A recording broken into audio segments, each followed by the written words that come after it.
Lionel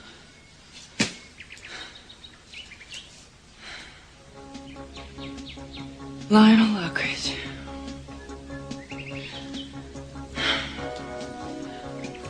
Lionel. Oh, I don't know what it is with that man. I must be crazy.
The part of C.C. Capwell is now being played by Charles Bateman. Morning. Found this outside the door. It's for you, Eden. Hi, was there a note with it? Not that I saw. I wonder who it's from. Oh, I have my theories. I'm glad you were all here when I called, because I think you should all know I've called off my engagement to Peter. Well, what do you know? Little Kelly finally made a decision. That's enough, Mason. Rather than hearing it from someone else, I thought I'd just come and tell you myself. I think you did the right thing. Would you two leave us alone for a while? Sure, Dad, whatever you say. Eden? Coming right behind you, Mace.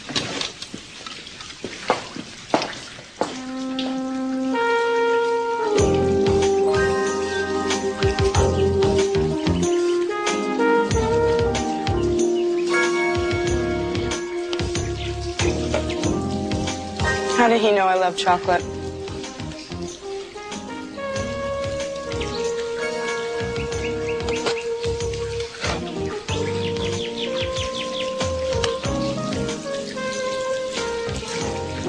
Gazebo. He wants to meet me at the gazebo.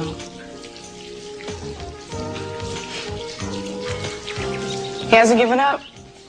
Not that I thought he would. Twice in one day? This is going to be too much.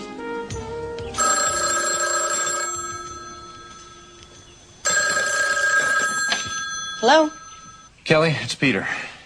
Oh, wrong Capwell, Peter. Kelly's gone. She went about an hour ago. Oh, hi, Eden. Any idea where she was going? No, she really didn't say. Listen, I'm sorry to hear about your engagement. Is there any chance for reconciliation? I don't know, maybe. Well, keep us posted. Yeah. Nice talking to you. Oh, really? I thought I was being kind of cool. Maybe I should be subtler next time. If you see Kelly, will you have her call me? Sure. Sure thing. Thanks.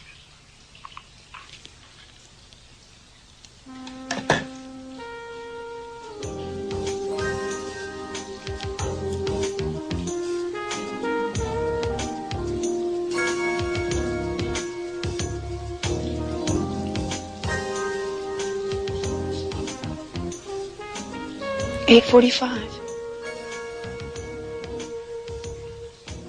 The gazebo. He wants to meet me at the gazebo at 8:45. Fat chance, Lionel Lockridge. D'autres toujours comme mon amour, comme mon amour. Je ne vivrai pas d'un seul jour. My. Don't we look positively delectable? Well, thank you. Thank you. Took a while to pull it all together, but there we are. Nice try, darling, but unfortunately, modesty is not your strongest suit. Well, I tried, didn't I? Well, what is the occasion? I'll have to go and pick something out to wear. Yeah, it's a stag occasion, actually. Oh? Yeah, it's a business meeting. Uh-huh. Well, could you be a little more specific? What sort of people have business at this hour? Scientific experts. They spend all day looking into their microscopes, and at night they do their business. Exactly what subjects are these individuals so expert on? Ocean floors, ships, raising ships off ocean floors, technical things like that. Uh-huh, I'm sure. What's the matter, my dear? Don't you believe me? Did I say that? That tone of voice you used had the faintest touch of distrust in it. If you want me to distrust you, Lionel, I will. I'll even dress in a long, dark cape and follow you around if that makes you feel better. Oh, then I should be heartened by your confidence in me. Let's just say that I know you have more sense than to do something behind my back. Something foolish? We do have that agreement. Yes. No fooling around while we're in the house. I'm comforted you remembered. Well, I really mustn't be late. Well, I may be. Oh? Going out? I was thinking of using Brick to take me down to the Arlington Theater. It's Ron Powell tonight. Oh, how fantastic. I can't wait to hear the details. Minx tells me that Brick is a real classical music fanatic. Is that so? Then you should get him a ticket, because you shouldn't go to a place like that unescorted. You don't mind, then? Of course I don't mind. Have a lovely evening, Augusta. You're not even the least bit jealous. Why should I be jealous? We have an agreement. What's more, I trust you, darling, just as you're trusting me. You can now take your tongue out of your cheek, Lionel. As soon as you take your foot out of your mouth. Have a lovely evening, darling. I know I will. My dearest wife, you don't fool me for a second. Nor do you fool me. Oh, then, this conversation at this point should end. Don't you agree? I have never agreed with you in my life, Lionel. Which is what makes our relationship so exciting. Ta-ta. Enjoy Rand Powell and his flute.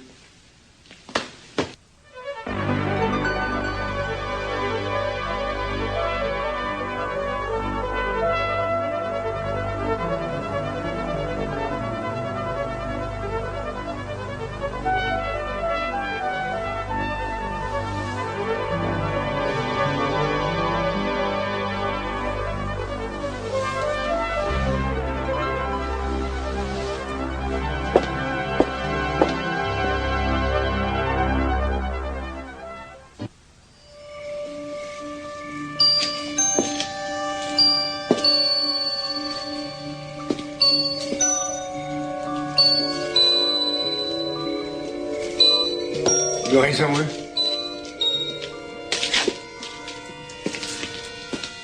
You're late. You're wearing the scarf. Yes. And the bell. Coincidence? Perhaps there is no such thing. Perhaps every decision is calculated. Words like chance and accident, or what we really know of as destiny. And what lecture is that from? A series I wrote called The Evolution of Indecision. I wonder, do you always not make sense? Do you like to confuse people? It's an advantage. Like you're coming here tonight. Obviously, you're interested in continuing the relationship. Don't flatter yourself. If I don't, who will?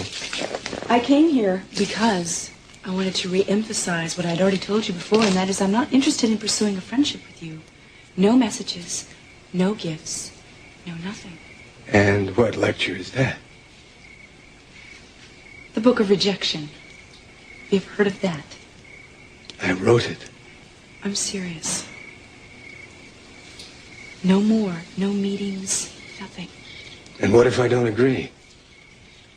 Your calls will go unanswered and gifts unopened. I'm sure you're not interested in a one-sided relationship. I think, rather, that you're trying to repress your true feelings. Perhaps it's an environmental factor. Growing up in a rigid Capwell household. Okay. You're offended. No, I'm angry. I don't like what you're implying. I also don't like the accusation that my family sank your ship. My family didn't sink any barge of yours. Do we have to talk about this? It's such a beautiful night. I brought you a book of poetry. Could we sit in the moonlight and I'll read it to you? Haven't you heard a word I said? I can't listen to anything looking at your beauty. It is absolutely flawless loveliness. I'm going to say this one more time. No more meetings, no contact, no gifts. Before what? Before you give in? That's it. Eden, What? please don't. I have something for you. I don't want it. Oh, please, please, you've got to look at this. See these little flowers?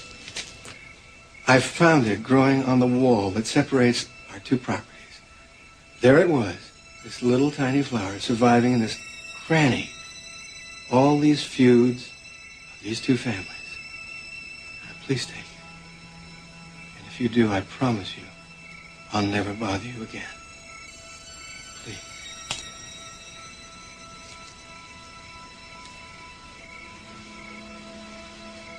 And this is our last meeting? Until the next time. Lionel. I'll be thinking of you.